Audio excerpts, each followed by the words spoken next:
Hello, everybody. Welcome back to another episode of Oh Shoot. Today we have a guest on the podcast. I have an in-person guest. I have Miss Alex Blake visiting me all the way from Charleston, South Carolina. So we figured might as well do a podcast episode while she's in town. Might as well. Yeah. So we're here in my studio in my house. And Alex, why don't you say hi to everyone? Give everyone like a little intro if they don't know who you are. Hello. Well, like Cassidy said, I'm Alex Blake. I'm from Charleston, South Carolina, visiting Michigan. Seeing snow like this has been like wild for me because Charleston doesn't have that. But I'm a photographer. I mainly do senior portraits, like graduating seniors. And then I also work with like local brands in Charleston. But, yeah. Yes. So yes, let's talk about the snow real quick because we got snow. And I feel like it was because the weather knew that you were coming to visit. I think so too, 100%. Yeah. We were like, my husband and I are here and we were like really, really hoping for it because he's from Michigan, you know, so he like grew up with this, but I've never had this because I grew up in Georgia, which is also in the South. Mm-hmm. But I saw icicles for the first time. Yeah, that was so funny. I feel like a kid. I know. It's like literally you're like, oh my gosh, icicles. And I'm like, yeah, what about them?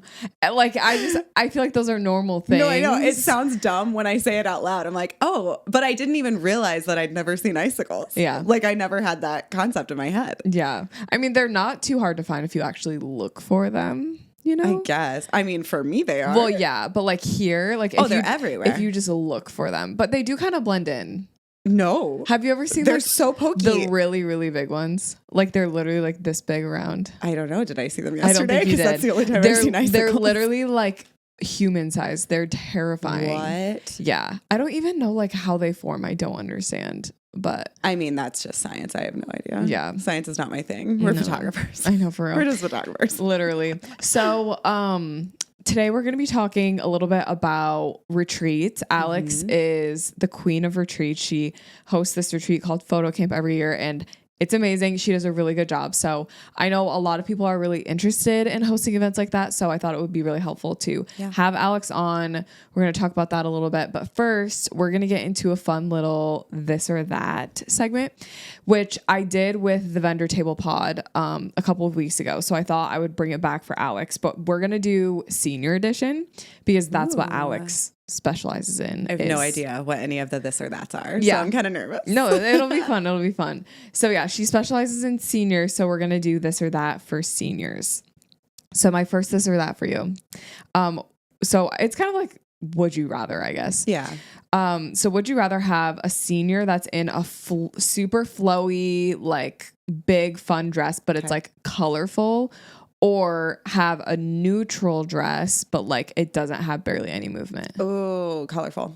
Yeah. Mm-hmm, without a doubt. Yeah. I think the movement is more important than the color. And I shoot at the beach too. And so like the wind is really awesome for like movement and everything. But I feel like when it's stiff, poses are a lot harder for one person just in general. So give me the movement.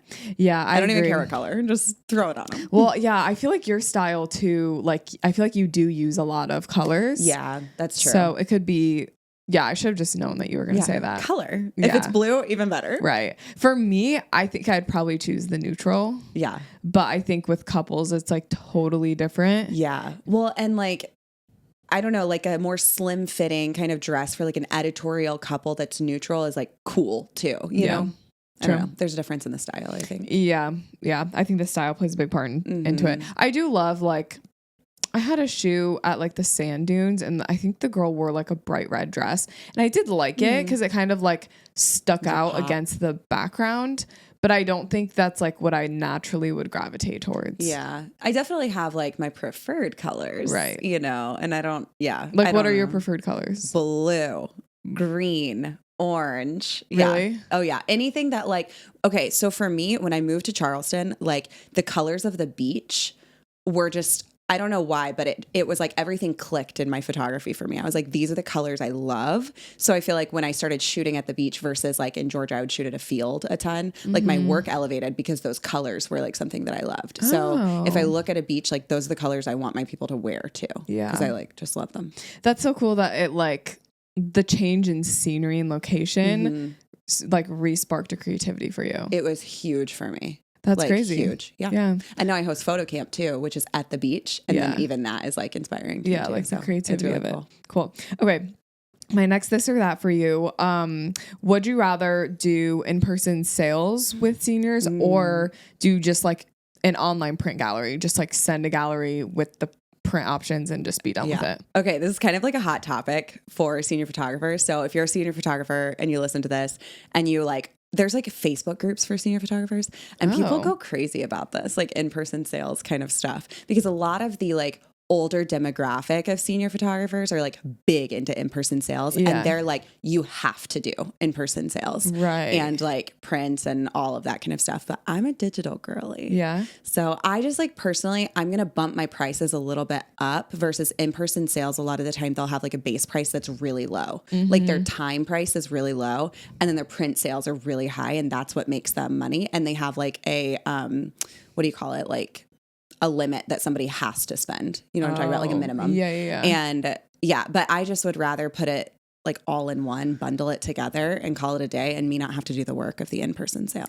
Yeah. It's almost like you're just making the money up front. You're not forcing them to buy prints from you. Because ultimately it's like, if they want to buy prints, they will. If they don't, they don't. Right. Like, what's the big deal? So I'm just going to charge more on the front end, make my money that way. Yeah. Yeah. Which sounds weird, but like, it's not, it's business, you know, but that makes sense. Yeah, I just like, I don't want to have an in-person meeting. And I don't think seniors and their parents want to either. Like it's such a busy year. Would you want to do that? They barely have time for the photos probably. Right. Yeah. So, okay. Digital. Cool. Would you rather shoot at golden hour, but it's super busy with like a ton of people, or shoot midday, high sun, but there's no people? Oh, that's hard. Okay. Oh, that's hard. I'm like, I don't know. I love midday lighting. Yeah. So there's part of me that says midday just because like I love direct sun. Like that is something, chef's kiss to me. But at the same time, my seniors really love sunset. So I feel like it would be disappointing to them to not have sunset. So thank you, AI generative Phil. I'll just remove all the people and go to sunset. For me, I feel like as the photographer, I'm not as comfortable posing when there's a million people around. Yeah. I feel like there's a limits to what I can do. Yeah. Like I'm not going to have my couple like lay in the sand because it's like there's so many people around. You know what I mean? Whereas if there was nobody, I would feel comfortable to have them like running around. You know what I mean? Yeah. That's true. I will say I tend to get like, I don't know, if I have a lot of people at the location, most of the time it is a time where it's like the summer and I have like tourist seniors. And so they book like a higher package. So we do 2 locations and one location is like kind of the lesser populated one. And then the other one will be like the beach and everyone's there and stuff. So we've had the first one to warm up. So I feel like if they're comfortable with me, then they're going to be like more confident in their own skin to be like crazy in front of people and feel okay with it. Yeah. But I did do a shoot not too long ago in a diner and there were so many people there. And I felt so like bad about it because I had picked that location and stuff, but she was so confident and I was like, I wish I could have your confidence because she was like ready to do whatever. She didn't care if anybody was watching. I think as someone who like has also modeled and like does photos as well, like photographer and model, I find that the modeling isn't what's terrifying. It's the actual taking of the photos that's terrifying because in my head, I view the photographer as the one who's probably going to get in trouble, right? Because they're the one that orchestrated it. True. Whereas like the model is just there, an innocent bystander. No, you that's know? true. So I feel like I'm more scared as the photographer in a situation like that to get kicked out or like for people to be staring because it's like, I made this happen. True. Whereas when you model, it's like, oh, well, I don't care because I'm not the one who's going to take the blame for this. Thankfully, nobody came up and said anything. We got a milkshake. They were fine. Good. Everything was good. But there was just a ton of people there. Yeah. Okay. So that was awkward. Yes. Okay. Next one. Would you rather have a destination senior shoot, but you have no location ideas? Okay. So you're like going to this destination, but you have not a single idea of where you're going to do it. Or would you rather have a local senior session and do all of your normal pre-planned out spots that you know are great and good? I think right now I'd probably say destination. Okay. Just because it's fun. Yeah. Like get me on a find trip. the locations when you get there. Yeah. I did one last year in Hilton Head, and I'd never been to Hilton Head before. Oh, okay. But like the girl, brought me out there and everything, but she went every year. So I feel like if they want their senior pictures in a specific location, a lot of the time it's like something that's special to them because it's such a like marking thing. And so for her, she was like, I know all the spots. I just want you to be the photographer. Yeah. And then it was fun because I got a little vacation out of it. Zach and I went and stayed there, but there was a hurricane that time, but we won't talk about that. It's fine. It's fine. But she knew the locations to take me. And so that was nice, Right. I did my sister, when she was a senior, we did her senior photos destination, and I had no idea any spots really. Yeah. I did a lot of research like on Google Maps and on TikTok. Yeah.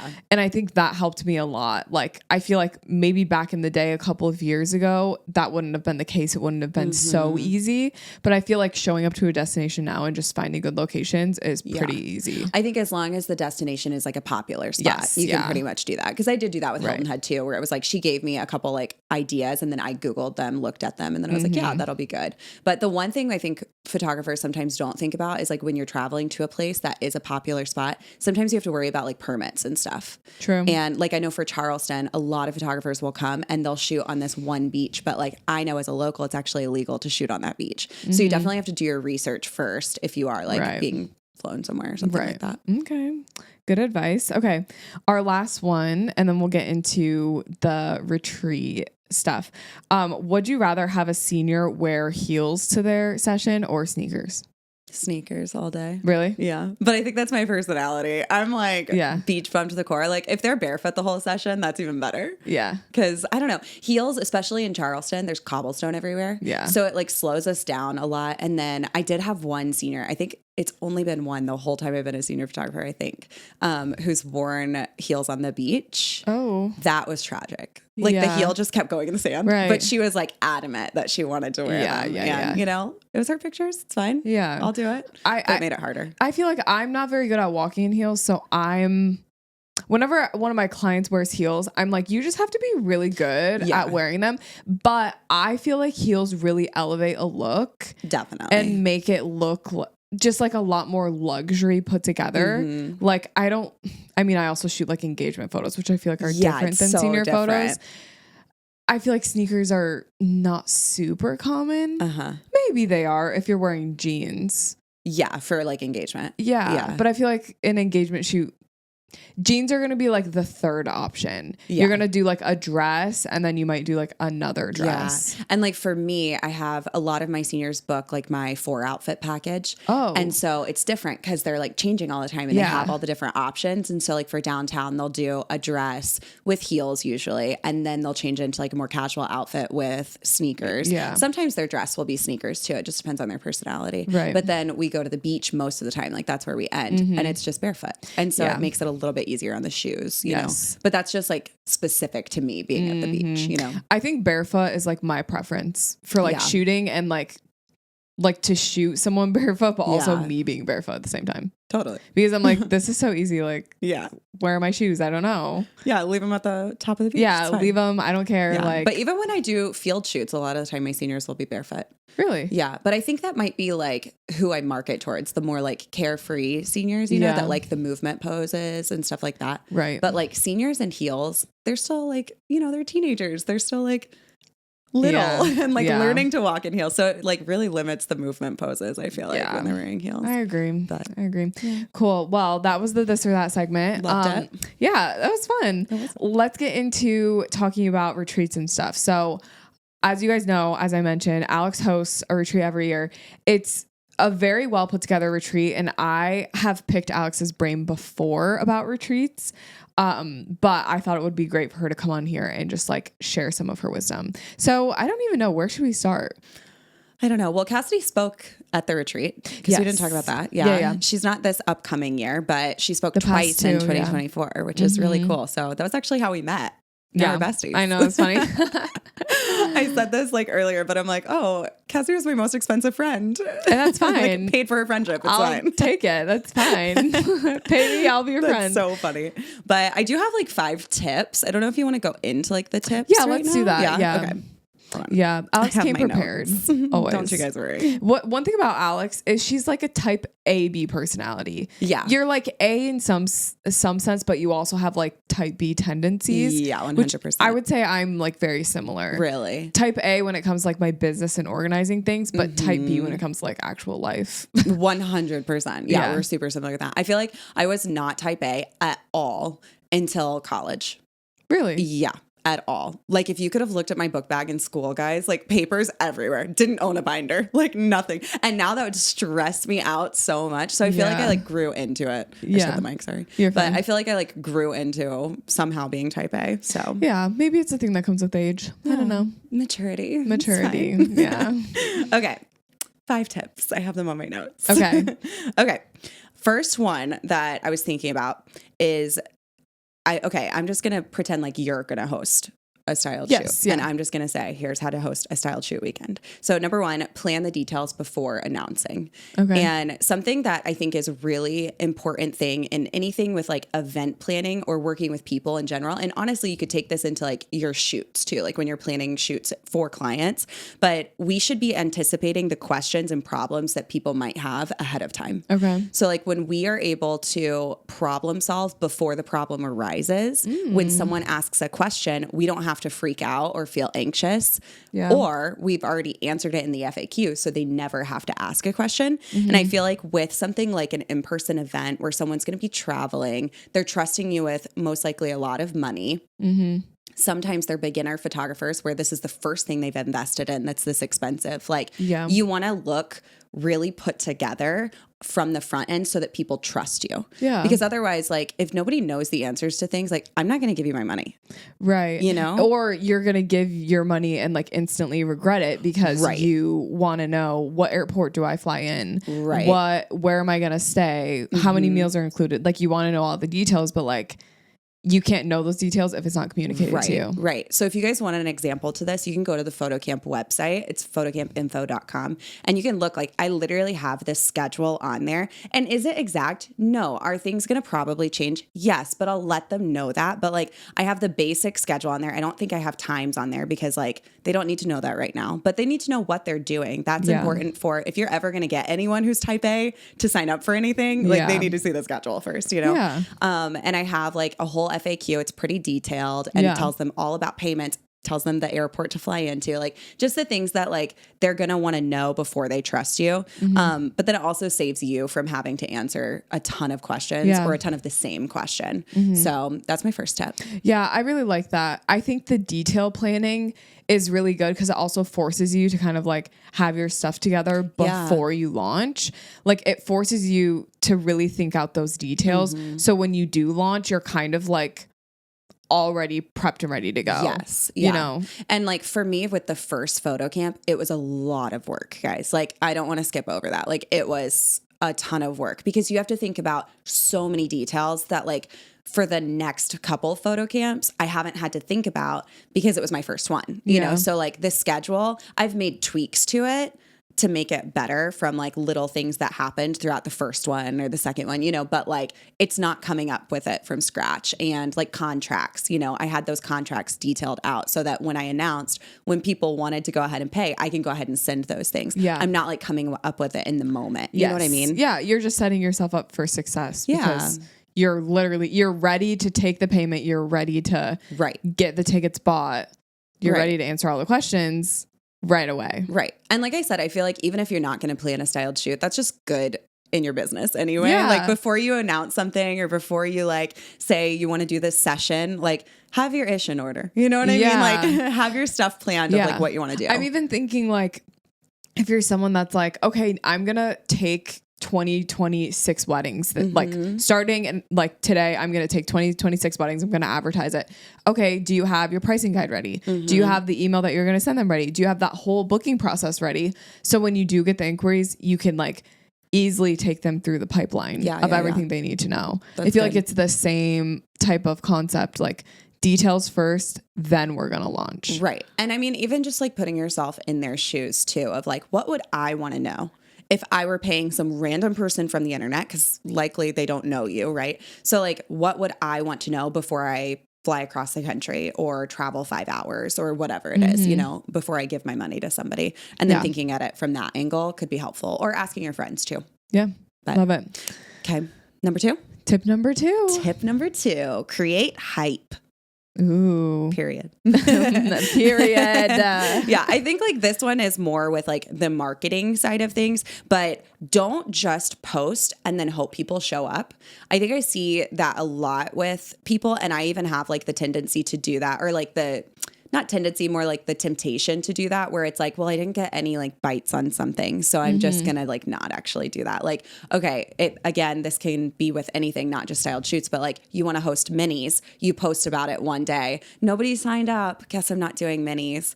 No, like, okay, create hype about it, right? Like you're going to post about it every day. You're going to be really, really intentional. You're going to show people why you're doing it. Create the hype of like why you personally are excited to host a styled shoot. Like, why is this important to me? Why is this a thing in my business that I really value and care about? For me, part of creating the hype in even just like my own self was coming up with values for PhotoCamp. And I think like the first time we like did a video call, I even like read you the mission statement that I have for PhotoCamp. And like I talked about creativity, community, and coaching, because those are 3 things. Those are like the 3 big pillars in my business. And I moved those over into PhotoCamp. And like for me, that's how I created hype, was talking about those 3 things. And it was helpful. But that goes back to organizing the details too, and like having a vision for what it is you want to do, you know? So yeah. I mean, that's just like a good marketing strategy. We all love a good teaser. I'm even thinking like if you were to launch some sort of retreat or workshop, even if it's on a smaller scale, like creating hype in the sense of like teasing it, right? Being like, oh, I've Easter got something eggs, coming. Yeah. Like, oh, who's excited? Or like, you know, just like having fun with it. Yeah. That kind of creates the hype around it. I think of like when some of my favorite celebrities launch things. I'm talking about obviously Hailey Bieber. Like she just launched. I was thinking Taylor Swift, but I was like, become Taylor Swift, guys. Taylor is another great example of like the teaser, the hyping up. Like Hailey just launched a like a peppermint lip gloss with one of my favorite influencers, Matilda Jerf. But what they did was they like posted like a screenshot of their conversation, like teasing first, and then they like posted the back of Matilda's head next. Like they really teased it for a while and created the hype around it, and then boom, launch. Everyone was super excited for it. So I think like part of the hype, obviously, like if you launch and you don't sell anything, like creating hype afterwards is great, but you can even hype it up before so that when it does drop, it's like everyone's excited to go participate. Yeah, you know? I love that. And I think like leading up to it with time too, not just like posting the day before and then posting the next day. Yeah. Like really dropping those things like even weeks in advance. But again, that goes back to planning, you know? So I feel like the first one is really important. Yeah. It's all going to go back to the first one. Plan your stuff. Yeah. I mean, it's hard because I think a lot of people rely solely on social media for their marketing. And what's hard about that is like, you don't control when the right person is on Instagram at the right time, right? Like you don't get to pick and choose when a paying customer is looking at your Instagram story. Like you post a story and you just hope that the right person sees it. True. And by hyping it up and posting it like multiple times before and after, what you're doing is you're going to guarantee that it's going to hit more people than usual. Yeah, that's good. And even thinking outside of social media too, like you can think through the lens of social media, but like one thing that I did for PhotoCamp that I don't know where I got this idea, honestly, but like I did an ad. Just your brain. Yeah, just my brain. Guys. I'm just really smart. No, I'm just kidding. But like I did an ad on your podcast, and like that was like through the lens of social media, because you obviously like have a following and all of these things, but it's not social media. It was a form of marketing outside of that that like bled into it in a way. Yeah. So like thinking through different ways that you can market too, I think is important. And create the hype. Yes, create the hype. Love that tip. Okay. Love it. What's your next one? Okay. Understand. Oh, excuse me. Number 3. It's a different one. Excuse me. We'll get to the understand in a minute. Okay. Number 3, invite brands and vendors, but don't depend on them. Yes. I think that's important. I love that. So I feel like something that I have been learning lately. Yes, we are learning. We are learning always, but like not to say no for people. And I have a friend, she's a wedding dress designer, and she's just so great because she's like, I feel like we all need friends who are entrepreneurs with us, you know, like where it's like they just get it, like they understand what it takes to build a business. And I was feeling really discouraged about just honestly like the high expenses of photo camp, because something like this is like, they're expensive. Like if you're going to do like a whole weekend, right? Like you can take these tips and also do just a styled shoot. But if you're going to do like an entire experience, like they're expensive. And I was talking to her about that and she's like, Alex, like, why are you beating yourself down for this? Like, why are you saying no for people? Why don't you just ask if like people can collaborate and people can help, you know? And I did that on a smaller scale for the first one, but for the second one, I did it a lot more and I saw such great value in it. And now it's like on my tip list because that's how important it is. But one of the things that I really want to nail down too is that I said, like, don't depend on it, because that is something where like you can ask all day and don't say they're no for them. But when you expect it, that's a you issue. Like we can't, if somebody comes to us and asks us for our free services, if we say yes, great, sounds good. I'm not going to be offended that they ask. But if I say no and they're offended, then I'm just mad. You know, like how are you going to be mad that I said no to offering my services for free? Yeah. You know? And also like if they do say yes and it is a free thing, you also like can't expect them to follow through either. Yeah. That's like a big thing that I learned. Like I did a couple of like retreats, I feel like early in my career. I wouldn't even say retreats. I would say like shoots. And like I would ask people like, can you give me dresses for free? Can you do makeup for free? And like, can you model for free? And I would say every single shoot without fail, at least one of those vendors fell through. Something came up or someone forgot or whatever. So you really can't rely on it. And you almost have to just act as if you are doing it all on your own. And then if these people come through, that's great. But if not, you already know what you're going to do. You have a backup plan just in case. Yeah, I love that. Having a backup plan and then also like financially planning for it. Because obviously like if you're getting something for free, then it's free. But like not being wildly disappointed or upset if that falls through and you do have to pay for it yourself. Yeah. So like, I don't know, just being really cautious with that, even just like with your heart, like not taking it personally when those things happen, because like we provide a service too, you know, like we get it. Right. But yeah, I think not expecting it is the biggest thing with that. Yeah. It's cool though, if like it does work out to work with brands or other entrepreneurs. I think like a helpful little tip is to look for people that are also maybe smaller entrepreneurs that want a little bit more exposure or are more open to collaborating. If you're going to reach out to Target to work with you or David's Bridal, like you're going to have a much less chance of them saying yes. Whereas if you're going to pick someone that maybe you've like followed on social media for a little bit, someone that isn't as big as you'd like, but still they're willing to like collab with you. I think that that's an important little tip, because if you're going to pick the bigger brand, they're probably going to have an easier time just like bailing on you or saying no or not responding. Yeah. That's another thing too. Like, yeah, you're going to build a better relationship probably with a smaller business anyway. Yeah. And something that's local to you too, like support your local businesses, and like getting the word out for their business is a really helpful thing for them, you know, and like being able to partner with them in that way. The other thing that you can do too is not just ask them for free services, but like do a trade. So like, hey, I'll give you this in exchange for 20 photos from the styled shoot. Or I had a cool vintage car that Cassidy and Charlie modeled with, and that was great. I just did it in exchange for a free shoot for the couple. So instead of giving them photos of you guys on their car, like what are they going to do with that? You know, I was like, hey, I'll do a free shoot for you for, you know, anytime. Like giving boundaries on it, I think is important. So I did it like anytime within the next 6 months from the event. Yeah. So like they have a timeline on when they can book it, but that way it's like I have my boundaries, but at the same time I'm offering them something and not just asking them for free. Yeah. But don't say no for people. Yes. Invite I like that. I've never even thought of that. Like even the way you phrased it, I've never even thought about that. I do that all the time. Yeah, me too. Like I am not even joking. You like Charlie will be like, "Hey, can you text this person, see if they want to hang out?" And I'm like, I think they're busy. Because I am literally to hang out. Like it is that like, and I'm like, funny. They're probably busy just because I'm afraid they're going to say no. You know what I mean? Yeah. And I think honestly, it's probably just like a deeper rooted thing with me. But like it, like truly, I will say no for people all the time. So I have been pushing myself lately and just like, even like if a brand reaches out to me, literally a brand reached out to me this morning, gave me a rate for like a video. And I'm like, I'm not going to say no for them. I sent them an alternate price.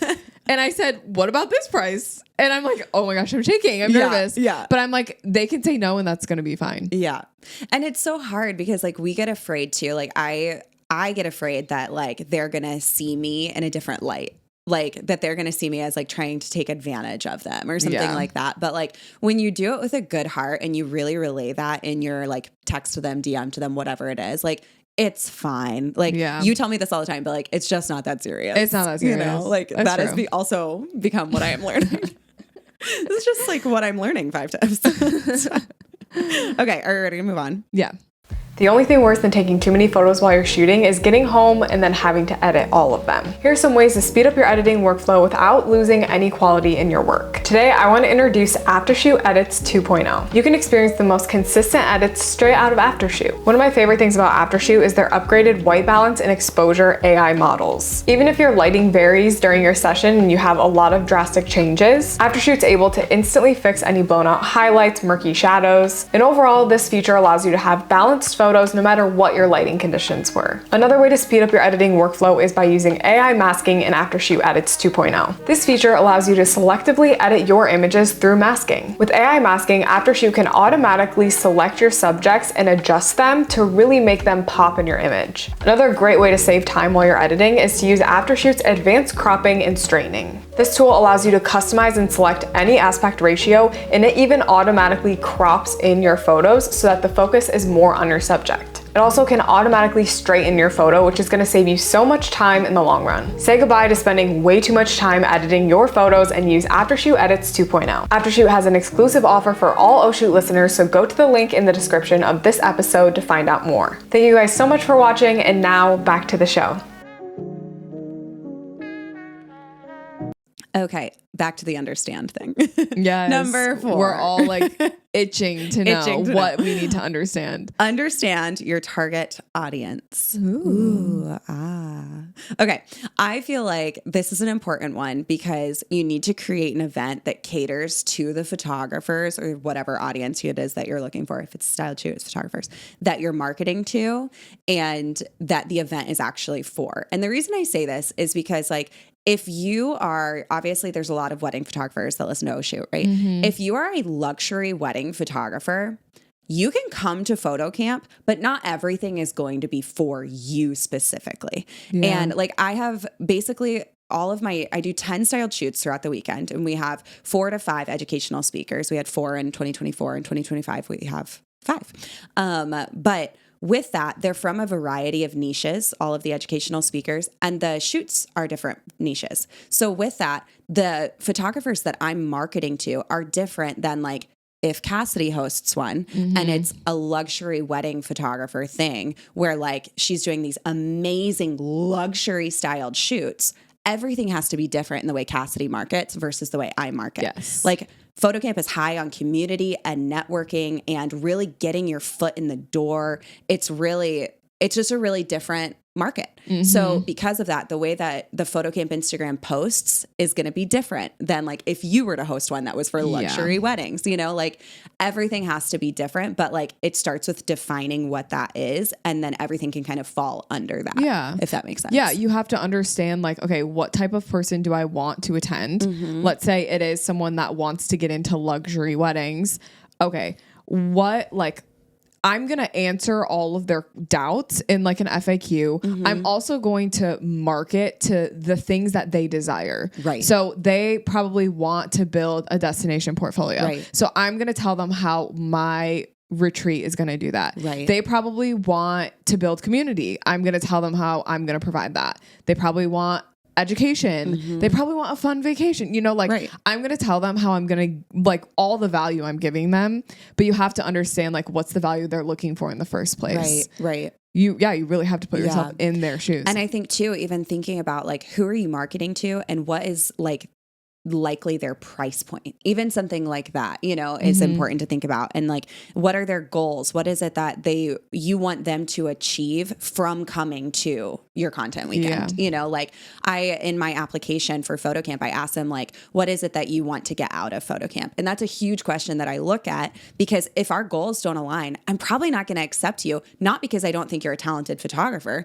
but because I want you to have a really good experience at photo camp. And I'm not going to be able to offer that to you if you're going to be disappointed at the end that I didn't do this and this for you, So I think that's super important. Do you feel like everyone that does some sort of content retreat or shoot, do you think everyone needs to do applications, or do you think that's kind of just like per photographer based on like maybe how expensive it is, or what do you think?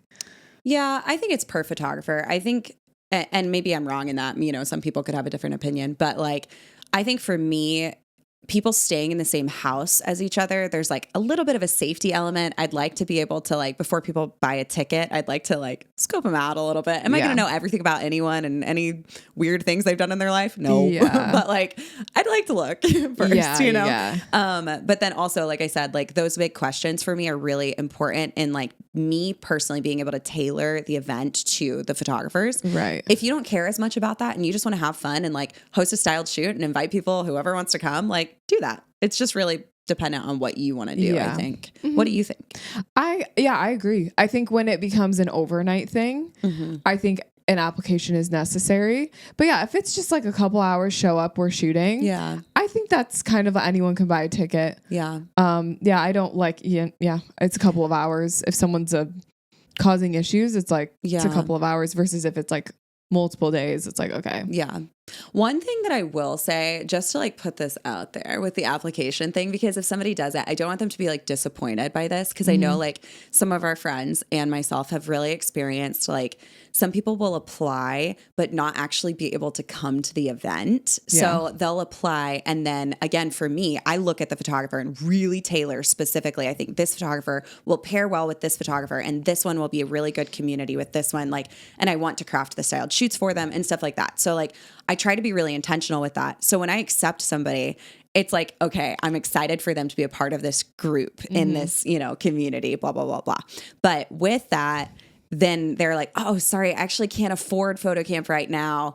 I just wanted to hear like your feedback on my work, like, and that's so sweet. And I'm like, I love that they want to hear from me in that way, but at the same time, it's hard. So if you do an application, just expect that, because it's going to happen, and not being like offended or sad or surprised when that happens, I think is just an important note. Yeah. So this time I actually did an application fee, and it's helped a lot with that, because that way they have a little bit of skin in the game, and it's not a huge fee. It's like $10. And when they pay it, it goes towards their total if they're accepted. Yeah. And if not, it's $10. It's okay. But yeah. Okay. Next tip.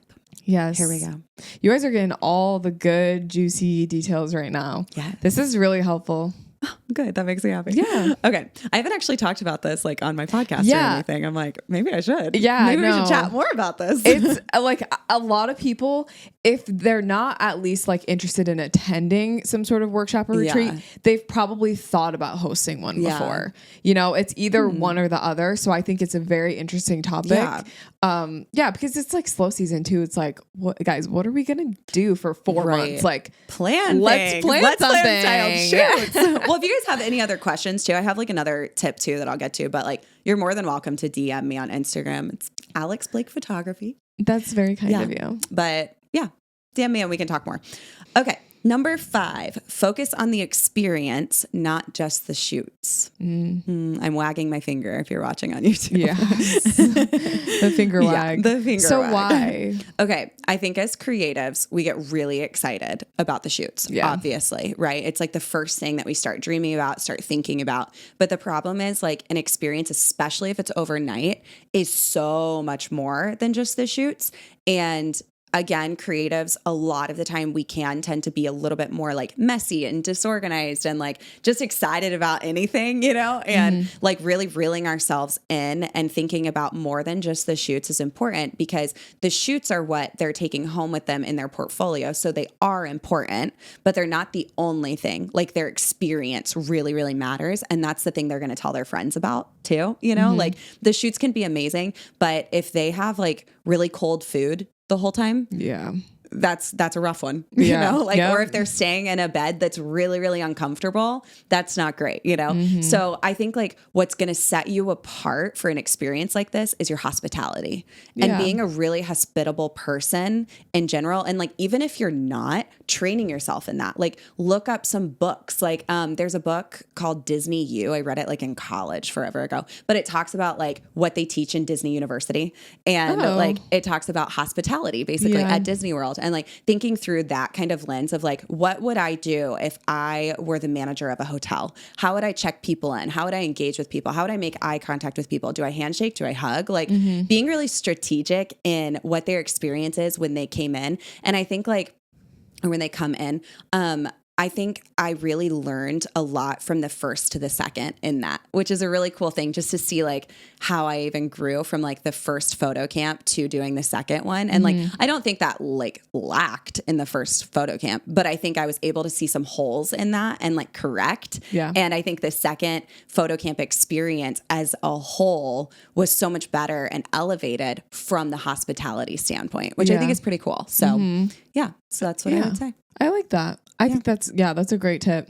Yeah. Just, even working on, like you said, people really care about the shoots, like as the photographers, but there's a lot more that goes into it. Like I've attended shoots before where like there were even too many people. I never even got a chance to talk to the host. And like, I really looked up to the host and that left like a really bad taste in my mouth. And I was really sad afterwards because I was like, okay, there were so many people. I didn't even get the shots I wanted. I didn't even have a chance to talk to the person that was hosting.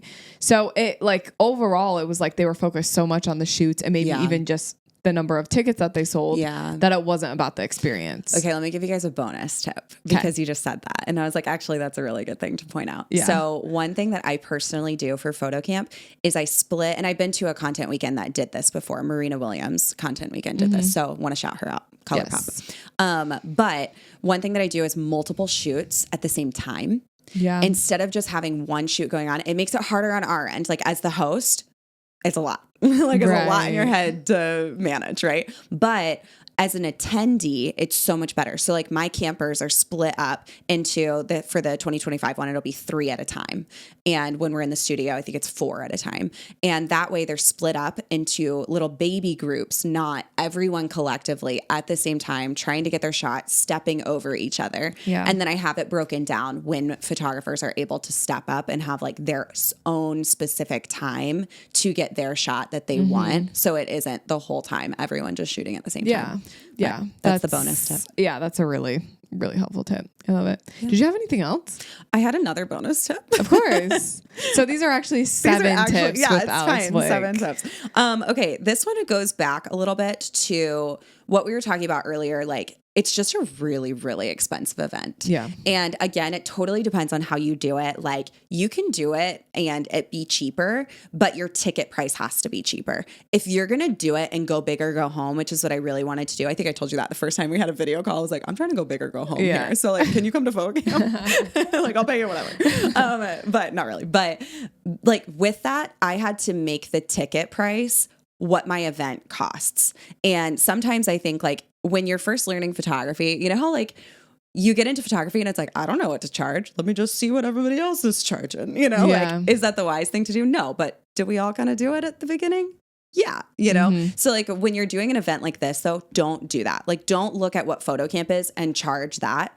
Don't look at what, Marina Williams is charging and charge that, or like what the photographer down the street doing a shootout is charging. Like, don't do that. Look at what your expenses are after you've planned the details. It all goes back to that first point. Like, plan all of those details, look at your expenses, and then get your ticket price from there. Because if not, you're either going to be in a hole or your event isn't actually going to be as good as the ticket they're paying for. And both are really important, right? Like you need to financially make sure this is like wise for you. We always support wise financial decisions. We do. But at the same time, like you want to make sure that what people are paying for is worth it. Yeah. Yeah. Great. Yeah. That was Those really are my good. 7 tips. Yeah. That was great.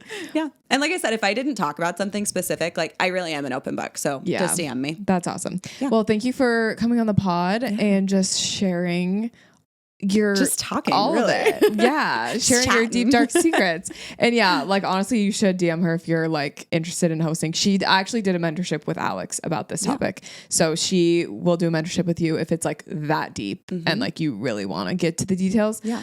Why don't you tell everyone where they can find and follow you before we're done? Alex Blake Photography on Instagram, TikTok, YouTube. Oh, I actually have my own podcast too.